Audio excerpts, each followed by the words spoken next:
لیکسیون 5 پنځم لوست سلامونه او نیکې هیلې په پښتو کې د جرمني ژبې پنځم لوست څخه راغلاست. په دې لوست کې به موږ او تاسې انشاءالله د جرمني ژبې توري یا الفبا زده کړو. په جرمني ژبه کې 10 توري یا حروف دي چې 6 توري د انګلیسي ژبې او 4 نور توري لري چې 3 اوملاوټ دي. اوملاوټ هغه تورو یا حروفو ته ویل کېږي چې دا حروف په خپل سر باندې 2 ټکي لري او یو بل توری یا حرف د جرمني ژبې خاص توری دی چې ورته اسټ ویل کېږي چې د بیټا علامې په شان او یا هم د لکېدارې ب په شان دی. A der Apfel مڼه B die Banane کیله C der Computer کمپیوټر D Deutschland جرمني E der Elefant فیل F das Fahrrad بایسکل G gut H das Haus کور I ایگل خرپشت J die Junge هلک او یا هم ځوان.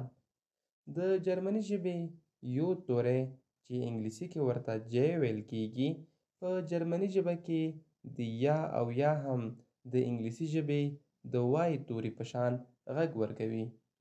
راځئ چې نور هم ښه پوه شو. یو بل مثال کې به یې وګورو.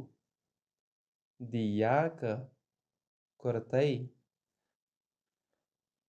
K das Kind ماشوم L die Lampe څراغ M die Mutter مور N der Name نوم O Oma نیا P die Polizei پولیس Q das Quiz امتحان R Russland روسیه S die Sonne لمر T der Tisch میز O Uhr ساعت V vielleicht شاید یا ممکن. فاو توری په جرمني ژبه کې د انګلیسي ژبې د اف توري په شان او یا هم د فی په شان غږ ورکوي. فاو vielleicht شاید یا ممکن. و das Wort لغت د جرمني ژبې و توری چې انګلیسي ژبه کې ورته ډبلیو ویل کېږي د انګلیسي ژبې د وی توري په شان غږ ورکوي. و das Wort لغت X die Box بکس Epsilon der Yoga یوگا یو ورزش دی. Set zwei دوه. اوملاوټه په جرمني ژبه کې 3 اوملاوټه دي. اوملاوټ هغه تورو ته ویل کېږي چې دا توري په خپل سر باندې 2 ټکي لري. لومړی A Äpfel مڼې او schön ښکلی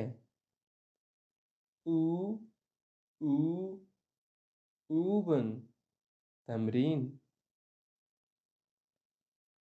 په جرمني ژبه کې یو بل خاص توری دی چې دا توری د جرمني ژبې توری دی چې ورته اسټ ویل کیږي.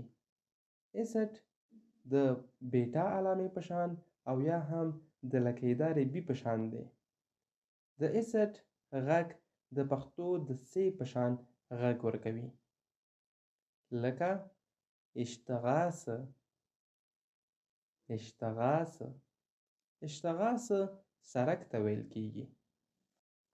دا و په جرمني ژبه کې توري یا الفبا. ډیره زیاته مننه ګرانو دوستانو چې تر دې دمه راسره مل وئ. تر بیا مو په لوی او بخښونکي رب سپارم. بس بالد. چوس.